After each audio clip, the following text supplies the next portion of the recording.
What's up, SheSells girlies? In this episode, Scott and I dive deep into what's been going on since our last podcast, which can you believe was 6 months ago. There's been some massive transformations and growth that has taken place with me, myself. We talk about who needs to be listening to this podcast, who's it for, who's it's not for, and I know you'll enjoy it.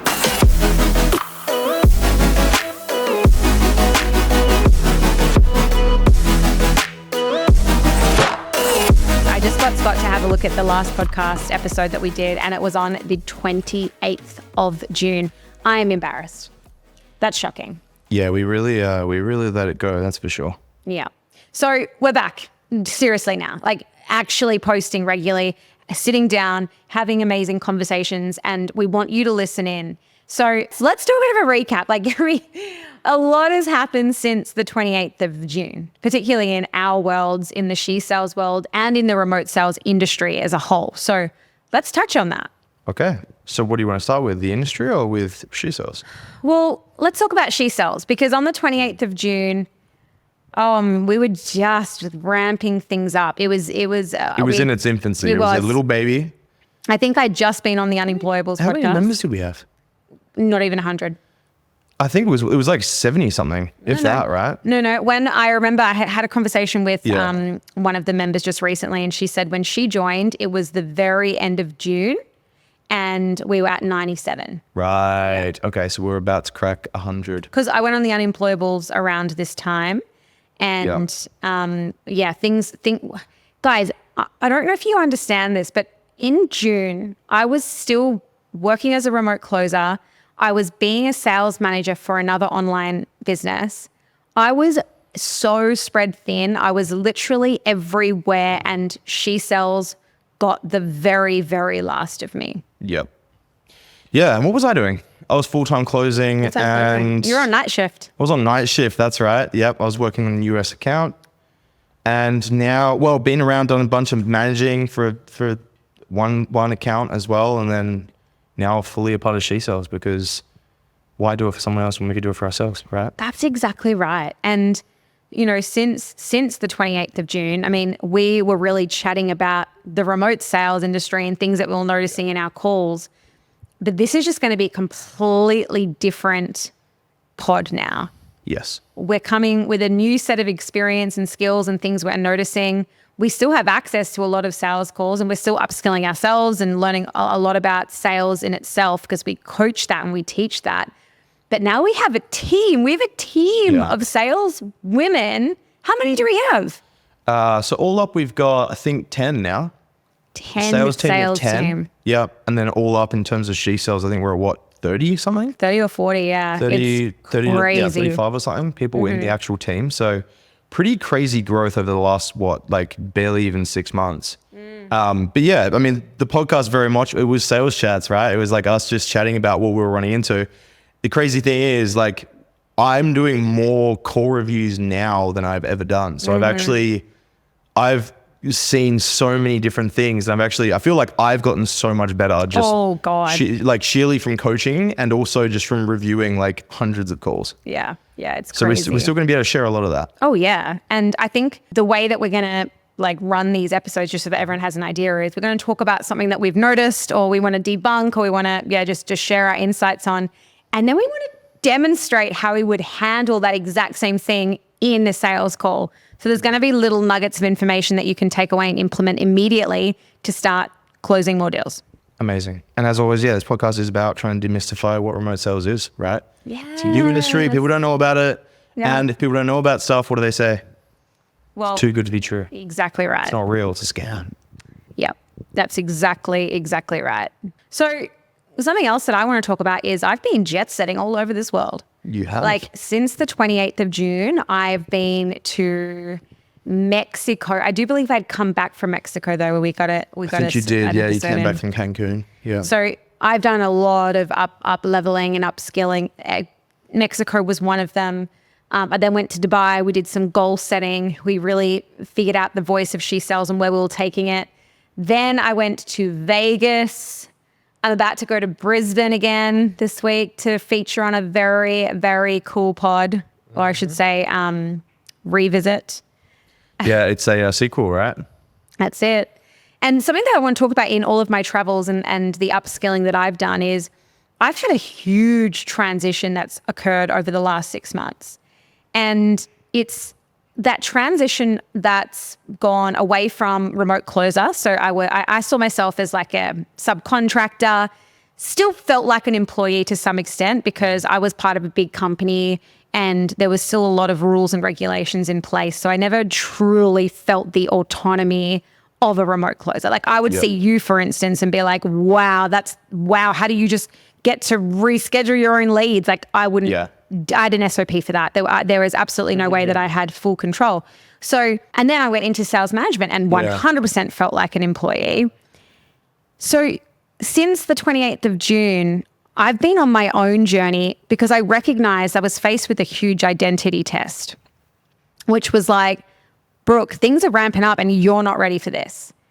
And so I've really had to learn so much about me and lovingly let go parts of me in order to step up and be the leader and boss bitch that I want to be at the front of SheSells.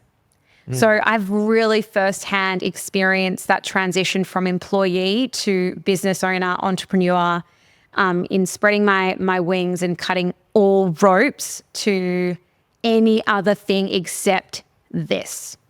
Let's talk about this, right? Because I think this is something like I had a discussion with the girls when we were on I think it was a coaching session or whatever it was, right? It was like, what you just mentioned there, which is like autonomy for a sales rep.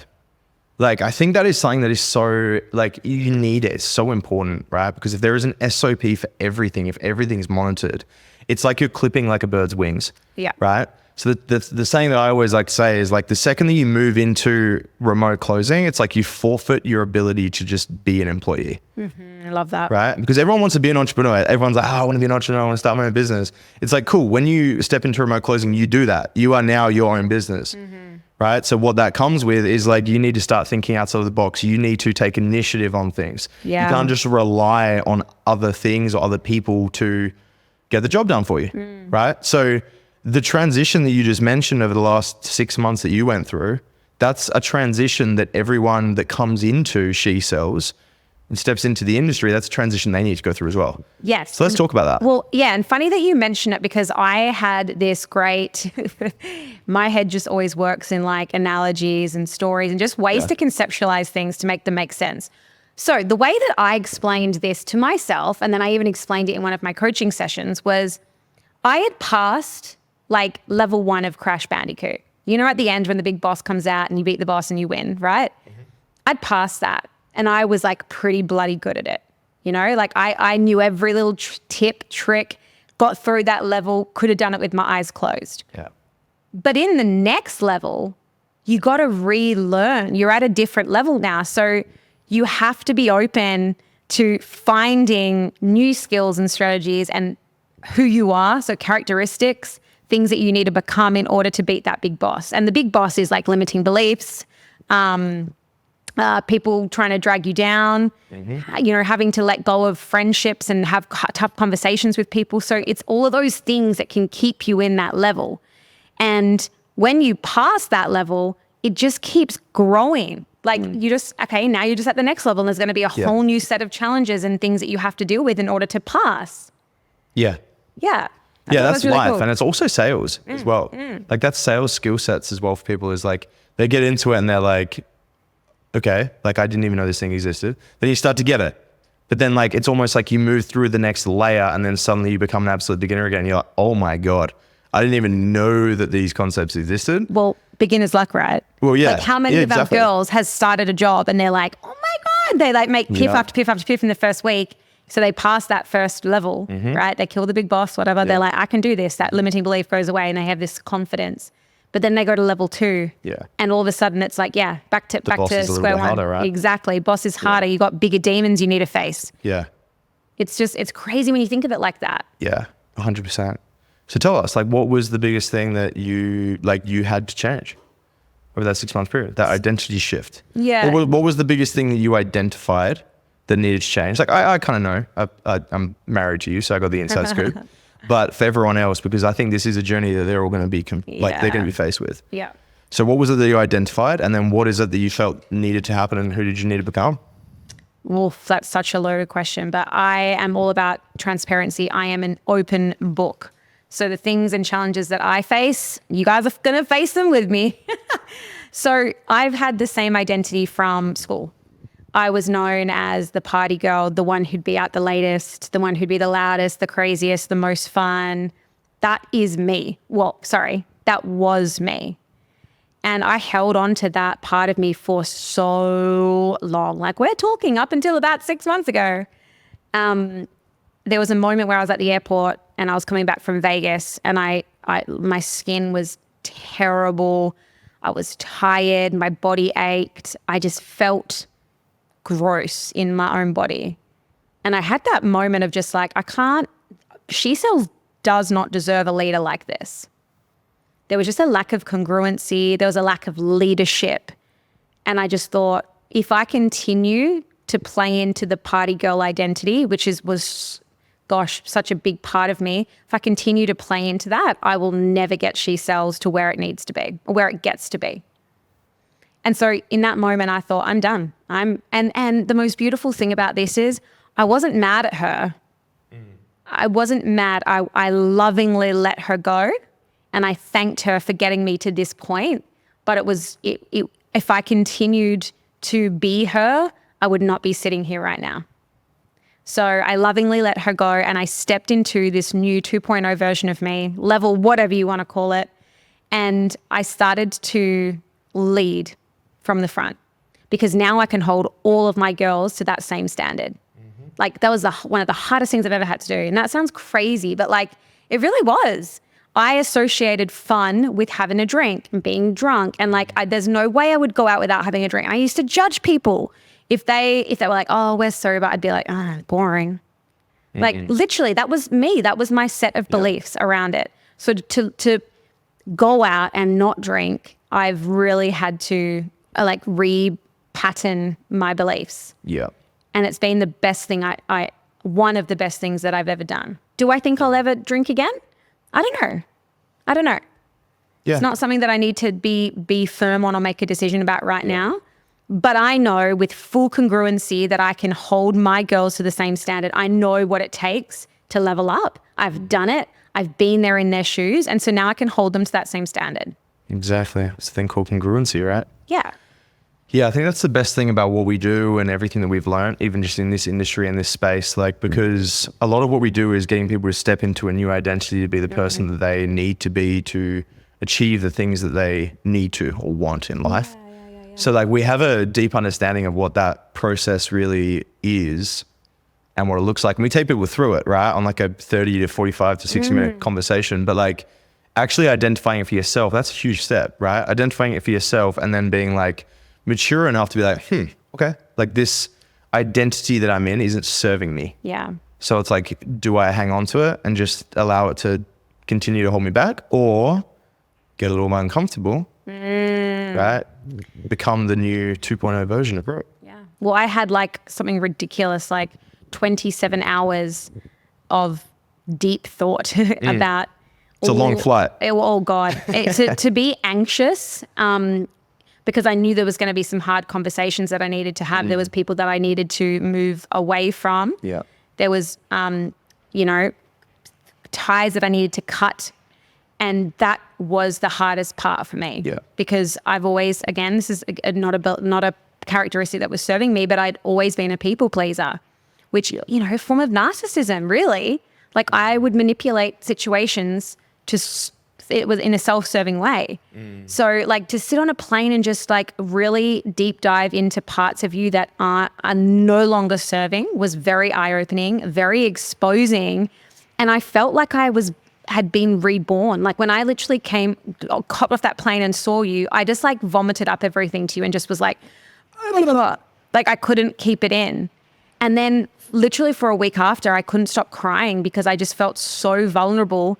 And like, I didn't know who I was. I didn't know who this new version of me was. I knew my values. I knew who I wanted to be, but I wasn't quite there yet. I was still finding my way in what that looked like and how that person acted. And it was one of the most amazing breakthroughs that I've ever had. And now I truly believe that I am living in my truth. Yeah. I speak my truth and I am like an open book. Yeah. I'm a big Jim Rohn fan, right? I've been listening to his audiobook. It's amazing. It's like 12 hours.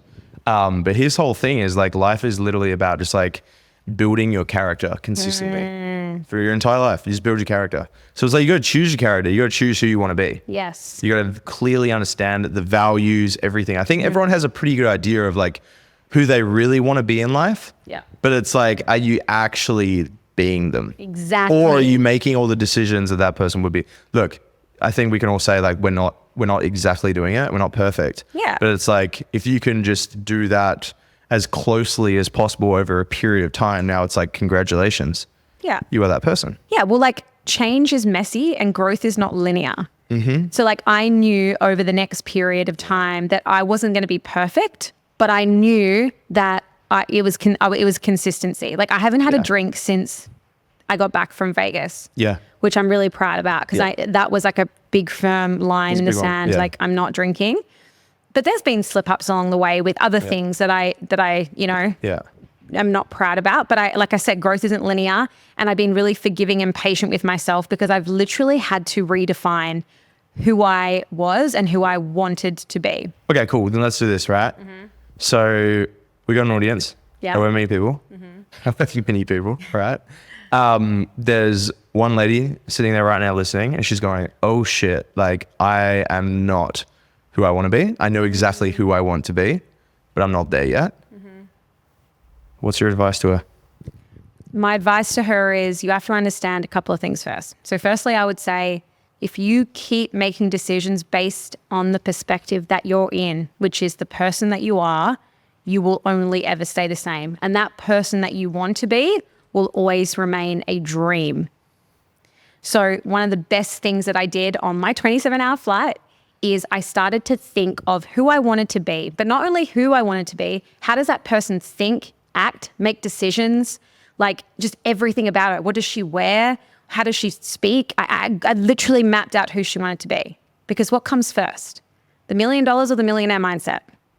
The mindset. Exactly right. So I needed to adopt the mindset of who I wanted to be. So if you're sitting there right now and you're going, oh my God, I really want XYZ, XYZ, XYZ. Well, then think about the type of person who already has that. Study them. What do they do that you're not currently doing? And then start doing that because mindset feeds the action and action is what gets you to the result. Okay. Amazing. Just don't settle. Like, one thing that makes me really passionate and like just frustrated with people is they want, I'll be happy when, I want this, I want that. And that's where it stays.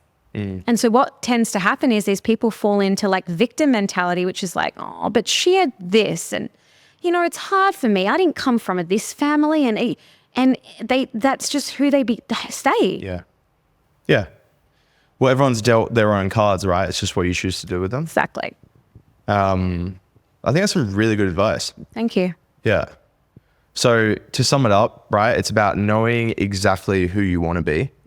It's appreciating that where you're at isn't maybe there yet, but not shitting on yourself. Yes. Loving yourself. Love yourself for where you're at. Everyone can always get a little bit better at anything and everything in life. And it's messy. It's messy. It's not linear. It's messy. Yeah. And it's okay. Life isn't meant to be perfect. Yeah. It's messy as hell. So if you can embrace the mess and the suck, like you're doing better than 90% of the people in the world. Exactly right. I know we've kind of gone a bit, that's just us, right? We're going to just be like people that talk about whatever. Exactly right. And what we're doing here is we're setting a really good frame for everyone for the rest of the podcast. Well, here's the thing, guys. Like sales is half mindset, half skill set. Yes. I truly believe the needle movers are both mindset and skill set. I'm going to even extend on that a little bit. I agree 100%. I think the better that you get, the more it starts to rely on mindset. Yeah, definitely. Because there gets a point with your skill set where you kind of like, shit, I kind of got everything here, right? Can you get better? Yes. But it's not linear. It's No. like the amount of work now that you have to put. It's like going to the gym. If you want to get better at the gym, it's like your first 6 months, you're just like, whoa, I'm lifting triple what I started at. But then it's like your return on investment becomes so much less. Yes. Now, mindset though, like that can be so exponential still, because in one day, in one moment, you can have an exponential shift, Yes. which changes your entire world, right? Well, one day, it changes how one you day you speak to feel people. the big boss. Exactly right. It's the boss battle. Yeah. Yeah. Whereas like the skills, that's like you just making your way through the level. You get to the boss and it's like, boom, massive mindset shift. I've had many of these throughout my sales career, and it's literally like, it's like an unlock. You're like, you open up the door and you're like, oh shit, I'm in level 10. Skill set hasn't changed, but everything up here has. And let's just clarify that for some people. So like, I believe that obviously everyone has different needle movers, correct? Newbies coming into the industry, you're going to get more bang for your buck focusing on your mindset first. Okay? Because you need to believe you can do this. That comes from the mind. Once you've sorted that out, you're going to spend a lot of time learning. So it's going to become skill set. That's going to be the biggest needle mover for you. Until it's not anymore, until you've got the skill and then you realize, oh, okay, we're back to mindset. So that it plays this game of like, it's one and the other, one and the other. So I think identifying what it is that you need to work on in order to get that key to unlock the next level. Exactly right.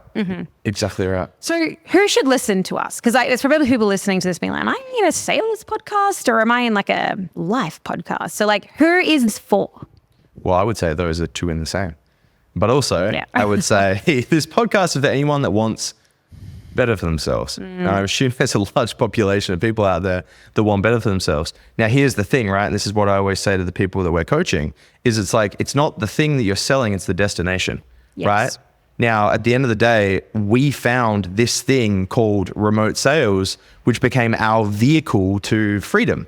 Right? It became our vehicle to money freedom. It became our vehicle to time freedom, and it became our vehicle to location freedom. Yeah. Right? The three Fs. Yeah. I was only 3 years ago driving a dump truck in the middle of the desert for 12 hours a day for 2 weeks at a time. And I was a teacher. And you're a teacher, right? Very different lives.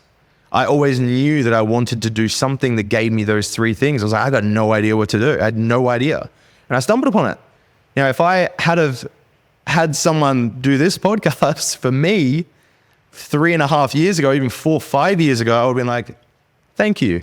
So that's what this is about. It's really just like breaking down like what this industry is, right? We obviously have our business SheSells that helps people get into it as easy and efficiently as you and I did. I had a pretty rough road. You had a pretty smooth road. So we've seen both sides of that. So that's really what this podcast is for. Yeah. I think it's just like, I mean, it's for predominantly women because of SheSells, but also men.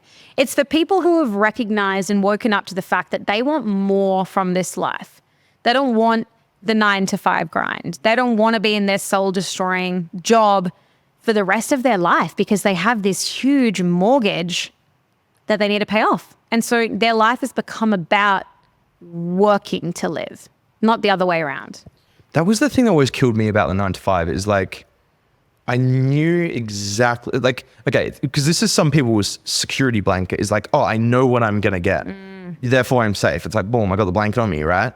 That became my prison. Because I was like, no matter how fucking hard, and I apologize guys, I do swear a lot. Oh, we swear, yeah. Yeah. So no matter how hard no matter how good I am at driving this dump truck, at whatever it was that I was doing, right? Pitching this roof. It was like, I was still at a point where I was like, I'm not going to get paid anymore. I might get a promotion, maybe an extra 10K for a year, but it's like, that's it. And I knew what my destiny held for me. And that to me was like actual torture. Yeah, wow. Yeah. So many people are going to resonate with that. And like, you know, I do have some people in my comments being like, oh, come on, teaching's not that bad. And I never said it was. It's not. You choose though. Like you can choose. If you want to work a 9-to-5 and that fulfills you and you feel like you get to live the life that you want, amazing. I am beyond happy for you. But if you are waking up every morning and you're like, oh, dragging your feet, you're sitting in your car on your hour commute to work, you're looking around you, everyone's miserable, and you want more for yourself, then this is the podcast you need to listen to, because this is going to open your eyes to the world of possibilities that remote sales can get you. Yeah. And like, that's the thing. We're not shitting on anyone. We're not shitting on any industry. The thing is though, if you can really look in the mirror and say, I am 100% satisfied with where I am right now with my job, amazing. Perfect. Like, all the power to you. And that's the thing. People strive to be in that role. So they've achieved it now. Like, amazing. Right? But that wasn't me. That wasn't you. And that's not a large population from what we're seeing. Now, the difference is some people stay in that position for years. Before they just saying, I wonder what it would be like. Or like, so miserable. If that's what you're saying, but you're not taking action, that's the people. Where are you? Where are those people? Okay, so I mean, I think you've just answered the question, but I guess, like, who is this not for? Well, I guess if this isn't for you, for starters, you wouldn't be listening. What do you think? Well, yeah, this is not for people who are the first, like, if your mind immediately goes to scam, you're ripping people off, like, you know, just the negative. Yeah. I mean, gosh, if you're open, we'd love to talk to you. Because I mean, I used to be that. So I'm not saying that they can't be helped. But I really want the people who are Pioneers. Yeah, oh, wow. That is literally the word you just took that out of my mouth. Pioneers. The pioneers, right? They want change for themselves, and they're willing to do whatever it takes to find it. Yeah. So I think like me and you were a part of one of the first generations of this entire new industry, right? I think you can say that. That we started 2018. Like, it wasn't even a thing yet. You know, we dabbled, went away, and then came back in full force, I think 2020, which was like the boom, right? COVID boomed it. Yeah. So like we were a part of the first generation. So yes, we were pioneers. And now it's like there's the next boom, which is happening, which is this movement, which is the movement that we're on. So it is, we are pioneering this front. That just gave me goosebumps. Especially for women. Yeah, that actually just gave me goosebumps because, you know, sales or remote sales, firstly, there's still so many people out there that are like, I don't even know that. What is it? Like, that's not a thing. And then secondly, like, sales used to be seen as a side hustle. It was like this little side piece. And that's how it was treated. It was treated as there was no systems, no processes, nothing. It was like the wild, wild west. Like the shit that we were doing in 2018, that's not happening anymore. Loose. It was loose. It was very loose. Do you remember when like we found out that inbound was a thing? Yeah. Do you remember that? Yeah. Yeah. We were given, I remember I was given a spreadsheet, a Google spreadsheet with a first name, a last name, an email, and a phone number. That was it. And a bunch of credit card details. Yeah. On the next tab, the credit card details. Yeah, very loose, like we said, right? But that was it. And it was like, all right. Use your own phone. Oh, no, we had a dialer. There was a dialer. I think, dialer was brand new. And like, we didn't really want to use it because we didn't really know how it worked. Yeah. But like, we were just ringing off our personal phone. Yeah. And I remember even back then I was creating my own SMS templates in Notes and I was just copying and pasting. Yep. I didn't even know what a CRM was. No, we didn't even use one. We didn't use one. We just used Google spreadsheets. We'd used Salesforce. We used Sales at the gym we were at. That was like the first kind of exposure to a CRM. Yeah. But in the sales gig that we had, there was no CRM. Google spreadsheet. It was Google spreadsheets. Facebook Messenger and a Google. Yeah. People post-up sales. Craziness. It was crazy. But what I'm saying is, like, it used to be very much seen as a side hustle, and that's the energy and that's the time you would give it. It is not like that anymore. This is a full-blown career that can make you a shit ton of money. And not only that, what people forget, this is actually grinds my gears a little bit. Money is addictive. Earning money is addictive. I absolutely agree. But when did we forget, you know, like even some of the women on our team, you know, they're like, I want to make more money. And I was like, great, we want you to make more money too. But then we stop and ask them, we're like, how many hours did you work for that money? Yeah. And they're like, like 15 a week. And I'm like, so let me just get this straight. You made 10K last month working 15 hours a week. Mm-hmm. They're like, oh yeah, but like there was a bit more to do this and that. But I'm like, but hang on, there was no commute to work. Mm-hmm. You had the ability to spend time with your family. You literally rocked up and were given paid for leads. Yep. Yeah. Come on, it's a pretty crazy gig, right? It's crazy, right? Like, and here's the thing. I remember like in some of my worst months, it's like, oh no, I made like 10K as a remote closer, but I was able to live wherever I wanted. Half of those times I wasn't even working because there was no leads. So I was just kind of, I was just sitting around. Sometimes I'd be like, okay. And I just accept it, right? Because I was like, hey, I'll just have a relaxed month this month. Yeah. So like you make 10K and you work, I don't know, 20 hours a week, if you really count up all the hours, and you still get to pick all your own hours and you get to do it wherever you want in the world. You design your life. But this is the best thing about it, right? Because like not everyone may come into the industry because they're like, hey, I want to make 200K, 300K, 400K a year. It's like, maybe I just want to be an 8 or a 10K person, but I want to live wherever I want in the world and work 15 hours. Yeah. Like I've got a close mate who it was like money was his main driver. And then he hit a friction point where he's like, I kind of have everything I need now. He's like, but what's my main driver? And he's working, I don't know, I think he said 50 hours in the month he worked and he made 8K. 50 hours in the month? 50 hours a week. I was like, that's nothing. Yeah, no, hang on. 50 hours a week is way too much. No, 40 hours. No. It's 50 hours for the month. That is nothing, Jay. 40 hours a week is full time. So I know. So he worked 50 hours for the month and right. made 8K. Oh, right. Yes. Oh, so he's working not like, much what? at all. 10 hours a week. Yes. And he made 8K, right? And he was like, but that's amazing. He was like, maybe this is just what I want to do because now it opens me up to do whatever else I want in life. Exactly. So it's like money isn't always the main driver. It shouldn't be either. You might just want to make 8 or 10K. Yeah. Money is abundant. And if you have an abundant mindset, and this is something also that I've had to learn because I still sometimes slip into old patterns of scarcity, but money shouldn't be the focus ever. Yeah. Like especially in remote sales, it's more around how good can I get at this? Yes. Because when you are amazing, the money will come. Exactly right. I think that's a pretty good place to end it, right? Yeah. Yeah. Do you have any final, I mean, that was a pretty final exit. To all the women listening who are like on the cusp, they're on the fence or they're like, just like, oh, I just want to change something. Just speak to us. Just speak to us. Just see what we can do to help you. Just see how we can make it less scary or just even walk you through how it's going to feel.